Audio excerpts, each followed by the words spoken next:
건축가가 그렇게 얘기하죠. 이게 당신들의 역사의 일부이기 때문에 그대로 보존하는 게 맞다. 더 놀라운 거는 국회의원들이 그걸 수긍했다라는 거예요. 우리나라만 국가 기밀이 있겠냐고요. 독일도 당연히 있겠죠. 근데 독일 국민이 얼마나 성숙했는지를 보여주는 좋은 사례라고 생각을 합니다.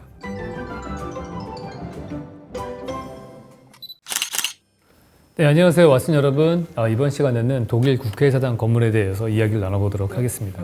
단골로 나오시는 분이죠. 노만 포스터가 만드신 건데 이게 베를린에 있는 건물이거든요. 이 사진 보시면 아실 거예요. 되게 유명한 사진이죠. 2차 세계대전의 어떤 폐허를 보여주는 상징적인 그런 그림입니다. 폭격으로 거의 철골만 앙상하게 남은 저런 돔이 있는 건물입니다. 이 건물이 폭격을 받아서 이 돔이 파손되어 있는 건데 이거가 통일 독일이 되면서 그거를 위한 의사당 건물을 만들자 이런 게 나왔고 국제 공모전을 했어요. 그래서 전 세계에서 뭐 산티아고 칼라트라바라든지 노만 포스터 기타 등등의 많은 건축가들이 출품을 해서 당선된 게 노만 포스터 아니었습니다. 근데 저는 일단 거기서부터가 되게 감동적이었어요. 왜냐하면은 이 독일은 2차 세계대전에서 영국한테 패전한 국가잖아요. 근데 공모전을 했는데 자기네 국회의사당 건물을 자기네들을 전쟁에서 이긴 영국 건축가한테 그 의뢰를 했다는 것 자체가 얘네들 참 대인배인데 그런 생각을 했습니다. 그러니까 우리나라로 치면은 여의도 국회의사당 건물을 일본 건축가인 안도 다다오가 선정이 돼서 와서 지었게 했다. 뭐 거의 이 수준인 것 같아요. 어쨌든 이 사람들은 대범하게 그냥 영국 건축가 노만 포스터한테 일을 맡깁니다. 그러고서 건축을 하는데 건축적으로 되게 대단한 것들이 있어요. 이게 이제 돔의 건축을 한다는 것 자체는 건축에서는 역사적으로 돔은 가장 돈이 많이 들어가는 건축물입니다. 가장 높고 그리고 가장 만들기 어려운 곡면의 형태잖아요. 그래서 이 돔을 만들려면 어떻게 만드냐면은 밑에서부터 그 높이까지 나무로 틀을 다 짜야 됩니다. 거기에다 돌이나 아니면 시멘트를 부어서 이 돔의 형태를 만들죠. 시멘트를 부어서 만든 것이 로마의 판테온이죠. 그래서 2000년 전에 화산재 콘크리트를 이용해가지고 이 돔을 만든 것이 판테온이고, 그 다음에 뭐 성 베드로 성당 같은 것들은 높이가 100m 정도 되는데 그걸 나무 쌓아서 그 위에다 돌을 얹어가지고 한 게 베드로 성당이죠. 그러니까 이거는 돈이 가장 많이 들어가니까 가장 최고의 권력자만이 돔을 지을 수가 있는 거예요. 그래서 그 시대의 가장 큰 권력자인 교황이나 아니면 황제가 명령을 내렸을 때 그걸 짓는 거고, 그 권력의 상징이 되는 게 돔 건축입니다. 시대를 거듭하면서 가장 그 사회의 최고 권력자가 돔이라고 하는 걸 썼죠. 그러니까 우리나라에도 가서 보시면 여의도의 국회의사당에 돔이 들어가 있잖아요. 그러니까 정치가들이 자기가 이 사회의 최고의 권력자다 이렇게 얘기하는 겁니다. 사실 그 최초에 그 설계하신 분은 국회의원들은 그냥 일반 시민과 똑같기 때문에 평등하기 때문에 평평한 지붕으로 건물을 만들었었는데 거기다가 나중에 국회의원들이 입주하기 전에 돔을 꼭 만들려고 해서 돔을 만든 거예요. 근데 이 돔이라고 하는 거는 꼭 권력의 상징인데 노만 포스터는 이 돔을 투명한 유리로 만들었습니다. 그러니까 투명한 건축을 만들고 또 놀라운 게 그 안에다가 이게 경사로를 쭉 만들어서 전망대로 만들었어요. 그 전망대에 누가 올라가느냐? 일반 시민이 올라가는 거죠. 그래서 에펠탑에 시민이 올라가듯이 독일 국회의사당의 이 돔에는 시민이 올라가서 주변의 베를린 경치를 쫙 보는 전망대로 쓰고 있는 거예요. 그러니까 밑에는 국회의원들이 일하고 있고 위에는 시민들이 밟고 올라가는 그런 구조를 띠고 있는 거죠. 그러니까 국회의원보다 시민이 더 위에 있다. 더 놀라운 거는 이 사람들이 전망대만 보는 게 아니고 밑으로 내려보면 창문이 있어가지고 국회의원들이 일하는 걸 감시할 수가 있게 돼 있어요. 항상 건축에서는 감시를 하는 사람이 권력자고 감시를 받는 사람이 더 낮은 계층의 사람이죠. 대표적인 거가 페놉티콘이죠. 페놉티콘의 가운데 간수탑에서 주변에 있는 죄수들을 다 감시하게 돼 있잖아요. 그리고 죄수는 자기가 감시당하는지 몰라요. 마찬가지로 독일 국회의원들은 그 밑에서 의정 활동을 하고 있으면은 누가 날 쳐다보는지 잘 모릅니다. 위에서 날 보고 있기 때문에. 일반 시민이 국회의원보다 더 권력을 많이 가진다는 것을 볼 수 있어요. 참 그것도 놀라운 거죠. 우리나라에도 이와 비슷한 그런 사례가 있긴 했습니다. 세종시에 그 행정복합도시를 만들 때 거기에 그 행정부 건물들을 쭉 만들 때 여러 개의 부처들을 다 하나로 연결해서 이렇게 지형처럼 만들었었어요. 원래 계획안이. 그리고 그 지붕에는 다 사람들이 걸어 올라가서 공원처럼 쓸 수 있는 계획안을 만들었습니다. 사실은 그게 가장 중요한 건축의 개념이었어요. 근데 실제로 그 건물이 완성이 됐을 때 국정원에서 와서 이러면은 국가 보안에 문제가 되니까 못 올라가게 막은 거였어요. 아주 일부 구간만 지금 올라갈 수 있게 해놓고 건물 주변에도 다 펜스를 쳐가지고 다 못 가게 했어요. 즉 접근을 못 하게끔. 그러니까 사실은 이 건축가가 처음에 의도했던 의도와 완전히 거꾸로 가는 그런 걸 만들어 놓은 거죠. 그러니까 얼핏 보면은 똑같은 건물인 것 같지만은 원래 건축가의 의도는 행정하는 그런 공무원들보다 더 위에서 올라가서 일반 시민들이 쓸 수 있게 둘을 섞을 수 있게끔 했던 건데 그걸 아직 근본적으로 못하게 했기 때문에 컨셉이 완전히 망가진 이상한 건물이 된 거죠 지금. 근데 놀랍게도 이 노만 포스터의 작품엔 그대로 수용이 됩니다. 그래서 그대로 만들었고요. 더 놀라운 거는 그 안에 당시 2차 세계대전 때 베를린은 소련군이 점령했거든요. 그러니까 소련군이 와서 거기다 막 낙서를 해놓은 게 있어요. 근데 건물을 딱 신축했는데 노먼 포스터는 그 옛날 소련군의 낙서를 그대로 보존을 했습니다. 그래서 이 사람들이 짐 들고 와서 이사할 때 딱 보니까 이상한 낙서가 아직도 있는 거예요, 벽에. 그래서 이거 좀 없애달라 그렇게 얘기를 했는데 그 건축가가 그렇게 얘기하죠. 이게 당신들의 역사의 일부이기 때문에 그대로 보존하는 게 맞다. 더 놀라운 거는 국회의원들이 그걸 수긍했다라는 거예요. 아, 네. 그러고서 그냥 썼어요. 그게 좀 놀라운 것 같아요. 우리나라 국회의원이었으면 저는 어땠을까 생각을 해보면은 말도 안 되는 소리라고 했을 겁니다. 이게 독일 국회의원들의 수준인 것 같아요. 그래서 건축이 그 나라의 어떤 의식이라든지 기술력이나 뭐 경제력이나 모든 것들을 종합적으로 반영하는 거다라고 할 때 저는 이 독일 국회의사당은 이 국민의식, 시민의식, 건축에 대한 이해 이런 것들이 독일 국민이 얼마나 성숙했는지를 보여주는 좋은 사례라고 생각을 합니다. 들어가서 보면은요, 여기 보시는 것처럼 여기 창문들이 있잖아요. 다 보게 됐어요. 심지어는 이런 것들을 다 일반 외국인, 저 같은 외국인도 미리 신청하면 다 들어갈 수가 있거든요. 우리나라만 사실 그렇게 국가 기밀이 있겠냐고요. 독일도 당연히 있겠죠. 근데 그런 걸 다 이렇게 한다는 거죠. 여기 보시면은 이렇게 거울처럼 되어 있는 것들이 있어요.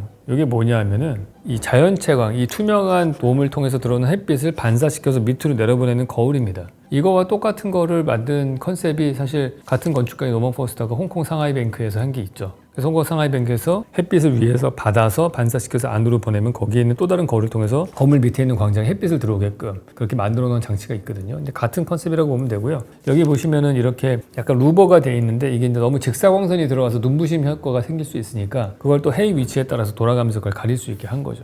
그래서 저는 이걸 가서 보면서 어떤 느낌이 들었냐면은 제가 좋아하는 건축가들 루이스 칸이나 안도 다다오나 뭐 알바로 시자나 뭐 피터 줌터나 뭐 렘쿠라스나 헤르조그 같은 사람들 이런 사람들 건물 보면은 아 제가 진짜 열심히 노력하면 언젠가는 저런 건물 만들 수 있지 않을까. 근데 이 독일 국회의사당 건물에 여기 보면 램프가 있거든요. 여기 이 램프는 이렇게 올라가잖아요. 경사져 가지고 올라가는데 올라가면서 위로 갈수록 점점 좁아져야 되잖아요. 그 램프가. 근데 그 정확하게 그 기울기로 만들어져야 되잖아요. 근데 이게 다 쇠로 만들어졌단 말이에요. 그럼 옆에 있는 모든 그 피스 하나하나가 다 다른 사이즈와 이런 걸로 만들어져 가지고 딱 조립이 됐을 때 이게 완벽하게 만들어질 수 있는 거거든요. 물론 그거를 또 붙잡기 위해서 케이블도 내려와서 그 케이블이 붙잡는 디테일도 있고 그것도 디테일이 또 아주 아름답게 만들어지기 위해서 노력을 한 거고 난간도 고민해야 되는 거고 여러 사람이 움직일 때 흔들림도 있을 거 아닙니까? 출렁거릴 수도 있고 그것도 다 잡아야 되고 뭐 어마어마한 기술력이 들어가는 거예요. 그래서 아 내가 이게 살아생전에 이런 건 진짜 못할 것 같다 그런 생각을 했습니다.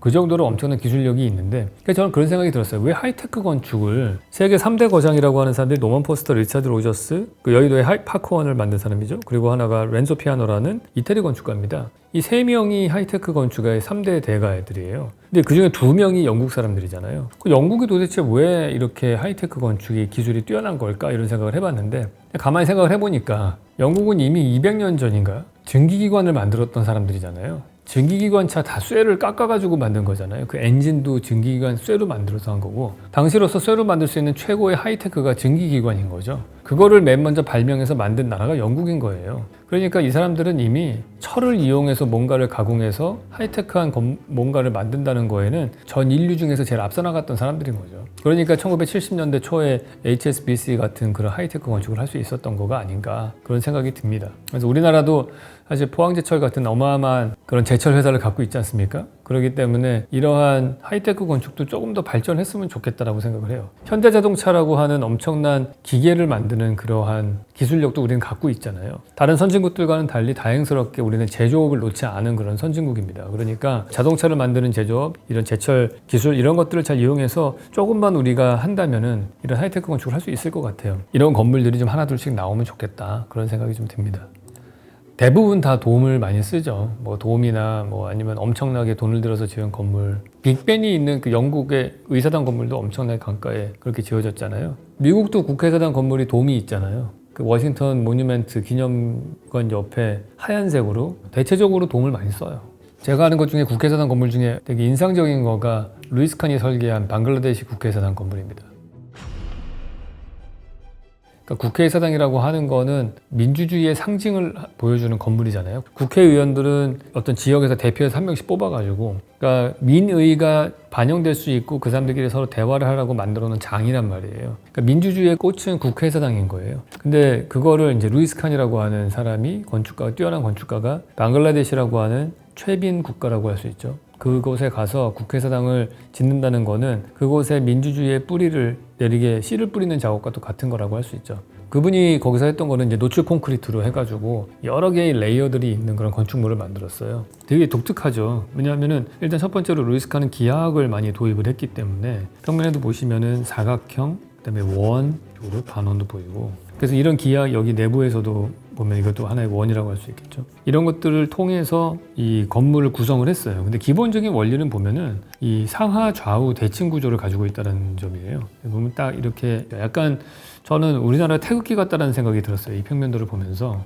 딱 중심부가 명확한 그러한 기하학적인 평면도를 띠고 있죠. 근데 가장 큰 특징은 여러 개의 레이어로 되어 있다는 점이에요. 여기에 첫 번째 레이어가 있고, 물론 그 안에 회의실 레이어가 있고, 그 다음에 여기 복도 같은 레이어가 있고, 그 다음에 또다시 홀 같은 레이어가 있고, 그 바깥으로 다른 방들이 또 이렇게 쭉 배치가 되어 있어요. 근데 방은 네 방향으로 똑같이 이렇게 네 개의 네모난 방이 끼어 있고, 그 사이를 각기 다른 모양의 방들이 다 들어가 있습니다. 그래서 여기 보시면은 이쪽 벽이 있고 여기 구멍이 뚫려 있죠. 이쪽 벽이 있는데 여기 또 구멍이 뚫려 있단 말이에요. 이렇게. 그러니까 이 안에서 내가 어떤 공간을 지나갈 때 벽을 통해서 본 다음에 그 다음번 벽을 통해서 또 그 다음에 공간이 보이고 그런 중첩이 보인단 말이에요. 그래서 그거를 여기 보면 이런 게 나와 있죠. 여기 보면은 여기 동그란 기하학이 있는데 여기 이제 계단 같은 게 하나 지나가고 여기도 동그란 게 있고 그다음에 또 동그란 게 있고 그 다음에 동그란 거 있고 거기 또 계단 같은 게 지나가고 그 공간이 여러 개가 3개, 4개가 중첩되어 있단 말이에요.